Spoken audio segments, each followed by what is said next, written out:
يا هلوس، بصوا النهارده هكلمكم عن اساسيات لازم تبقى عندكم في البيت. الاتنين كريم ده يا جماعه يعني مهم قوي يبقوا في الصيدليه عندك في البيت، يعني كل درج كده في البيت لازم يبقى عندك الكريمات دي.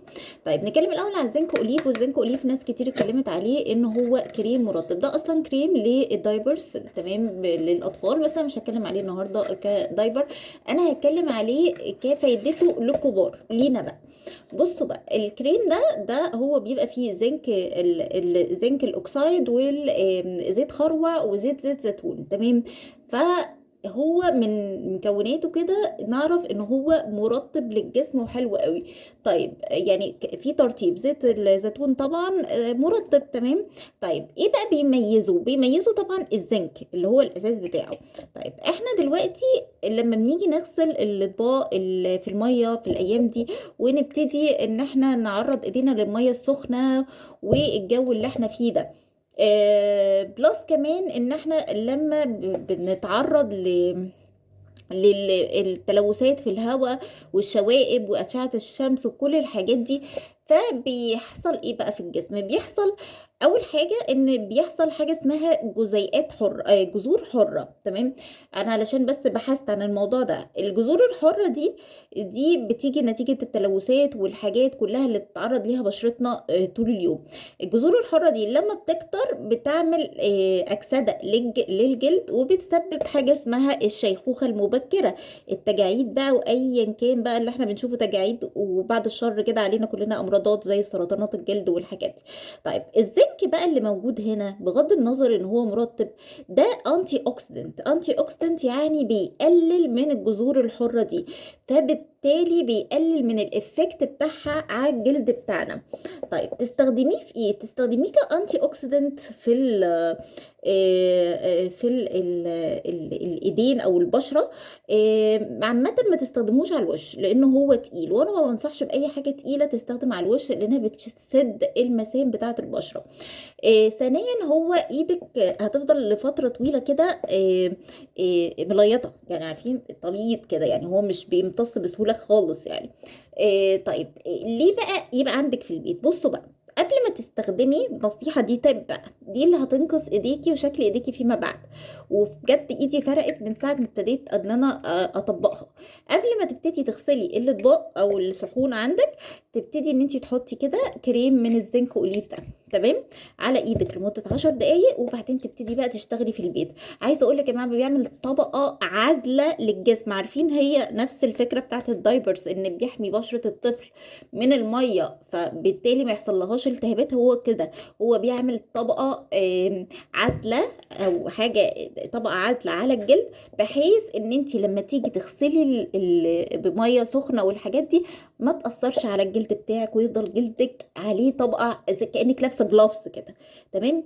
فبجد يا جماعة ده يعني لو عملتيه التب دي زي ما بقولك قبل ما تغسلي الاطباق او تمسحي في البيت، تشتغلي في البيت، تحطيه 10 دقايق، تستني بس الجلد يتشربه شويه وبعدين تشتغلي، انسي بقى ان ايدك تعجز تاني. بلس ان هو بيستخدم كصن سكرين، بس ما تقدريش يعني ان انت تعتمدي عليه كصن سكرين اساسي. فبلس ان هو كمان هيحميكي من اي اشعه شمس كده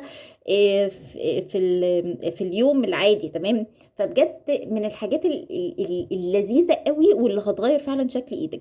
طيب ايه عيبه؟ عيبه ريحته شويه رخمه، اللي هي بتاعت زيت الخروع دي، وان هو طبعا تقيل ما بيمتص بسرعه. بس قلت لكم ده من الحاجات الاساسيه تبقى عندكم في البيت. ندخل بقى على القمر التاني ده بقى، يا لهوي، كريم الكرباميد او الكرباميد. اوكي بصوا الكريم ده يا جماعه كريم مرطب بقى، مرطب بس برضه مش للوش. عارفين بقى الرجلين الايدين، بعد ما نخلص بقى خالص قبل ما تنام، هاتوا الكرباميد ده يا جماعه وحطوا على رجليكم وايديكم وادعوا لي بقى، ادعوا لي من اول مره. بصوا يا جماعه قصه. اولا الكرباميد ده عباره عن يوريا، واليوريا فيه 1%. انا بحب بقى الماركه دي او الشركه دي عن الكرباميد التاني، وانا كان عامله فيديو عن الكرباميد التاني، بس الشركه دي يا جماعه مكرو من ساعه ما جبتها. ايه القمر ده؟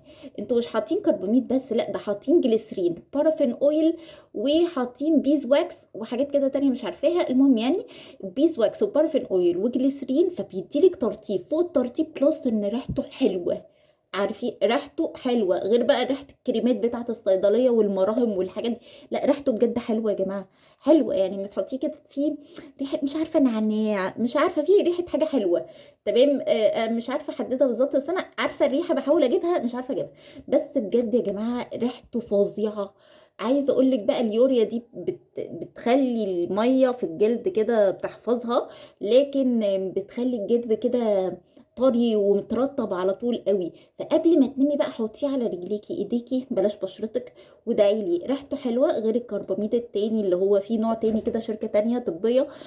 ريحته كانه كريم طبي، مرهم او يعني كريم عادي ريحته عادي. لكن ده بقى ريحته حلوه، فمش هتتضايقي وانتي حاطاه يعني قاعده جنب حد بقى ريحته مش مضايقاكي خالص. بجد يا جماعه ده من الحاجات اللي من اول مره الناس اللي عندها تشققات جامده قوي في رجليها قصه، لان مش يوريا بس، يعني التاني فيه يوريا بس، لا ده فيه جليسرين بارافين اويل، ده اللي بيستخدموه في الصالونز علشان يخلي كده الطبقه شمعيه على الجلد كده، فبتخليها كده تشايني و يعني فيها واكسي كده، والبيز واكس كمان، يا لهوي لا لا لا قصه يا جماعه بجد. ده اختراع، هو اغلى شويه لكن بجد يستاهل، و50 جرام بتقعد معاكي وقت كبير جدا. هو بكام؟ انا جايباه من الصيدليه بكام مش فاكرة، حاجة تقريبا حاجة و60، حاجة و60 تقريبا.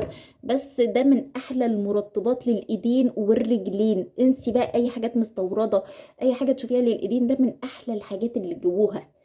موجودة على طول عندي، يعني لو نفسي هفتني كده على كريمات تانية زي كلير او الحاجات اللي هي بالفراولة والتشيز كيك وكده، ده اساسي عندي، ده اساسي للترطيب عندي. بس انا حبيت بقى اقول لكم على الاسينشالز دول اللي تبقى عندكم في البيت دايما. مش عارفه ده وشه من ظهره فين انهي واحد، المهم يعني ما علينا. فلو جبتهم بجد وعملتوا الحاجات اللي بقول لكم دي مش هتندموا عليها خالص. واسالوني لو في اي اسئله ارد عليكم فيها عليكم، وما تنسوش اللايك والكومنت والسبسكرايب زي ما احنا متعودين.